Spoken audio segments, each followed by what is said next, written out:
So, are single people happy? For decades, we kind of thought we knew the answer, right? Especially when you split it between men and women. But what if everything we've been told is completely backwards? Let's dive into the surprising new science of being single. Just think about the words spinster and bachelor for a second. Society has painted these two wildly different pictures. For women, right, the spinster's lonely, miserable, just pining away. But the bachelor, oh, he's charming, carefree, living his absolute best life. We've all grown up with these classic stereotypes. And these ideas are so deeply ingrained in our culture, you see them everywhere, from movies to those awkward family conversations. But what if they're not just a little outdated, but totally, completely upside down? Well, that's exactly what some brand new scientific findings are suggesting. A recent study isn't just poking holes in these old ideas, it's flipping the entire script on its head. So to really get it, we have to look at the new science that's taking on these old stereotypes. We're going to unpack a really groundbreaking 2024 study that gives us a completely fresh look at singlehood. The absolute core finding of this study is something we're calling the Great Flip.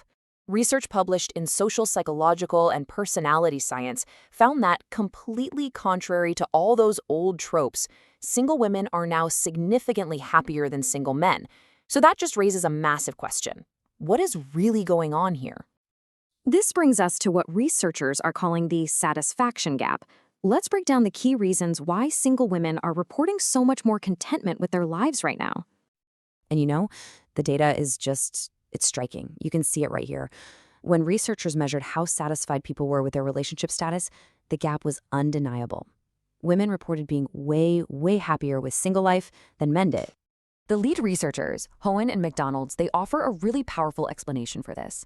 They basically argue that traditional relationship norms have created this imbalance where men tend to get more of the rewards while women bear more of the costs. So for a lot of women, being single is actually a liberating escape from those costs. So what exactly are these costs? Well, the study points to a few huge areas. In heterosexual partnerships, women are still so often expected to handle the bulk of household chores, the primary child rearing, and on top of all that, they feel this pressure to just be happy with that arrangement.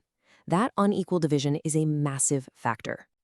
So it makes sense, right? When women are single, they're free from all these pressures. They can live how they want to live, and that freedom, it isn't just about not doing chores. It connects directly to a much higher sense of overall life satisfaction and just general well-being.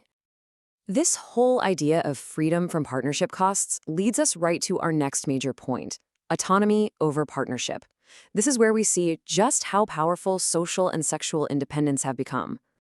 Honestly, this whole study was full of fascinating data, but there was one finding in particular that really stood out. It completely contradicted what we've thought for years, especially when it comes to a very personal topic. And here it is. Get this. Single women now report higher sexual satisfaction than single men. I mean, that finding just flies in the face of so many cultural narratives we've been fed. So why is this happening? Well, the research suggests it all comes down to autonomy. In committed partnerships, women's pleasure is often, let's be honest, deprioritized. Being single gives women the freedom to seek out encounters that actually meet their own needs, without any pressure to put a partner's satisfaction before their own. And beyond the bedroom, this whole theme of independence stretches out into social life. There's this really stark difference in how men and women build their support networks. Men tend to be more solitary, and they often rely almost entirely on their one romantic partner for their social needs. Women, on the other hand, are much more likely to build a wider community. You can think of it as the women's social toolkit. They build these tightly knit friend circles, diverse support systems. They're masters of community building. And what that means is they're far less likely to feel lonely or isolated when they're single because their social and emotional needs aren't all riding on just one person. So when you put all these findings together, you get this really fascinating, complex situation, which brings us to our final section, a modern paradox. It seems like these major social shifts are creating two totally different paths: independence for women and a growing risk of isolation for men. I mean, think about it historically. The societal pressure on women to get married, to secure a mate, and avoid being a leftover woman, it was immense. But as you can see here, that pressure is just decaying.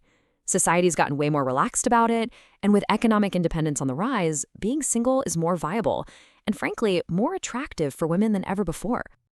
And a huge, huge engine of this entire shift is women's increasing power and presence in the workplace. Financial independence, it changes absolutely everything.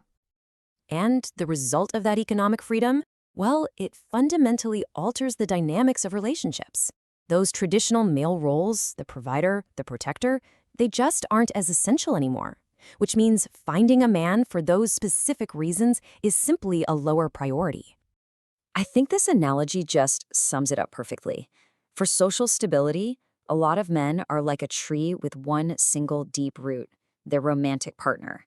If that root is gone, the whole tree is unstable.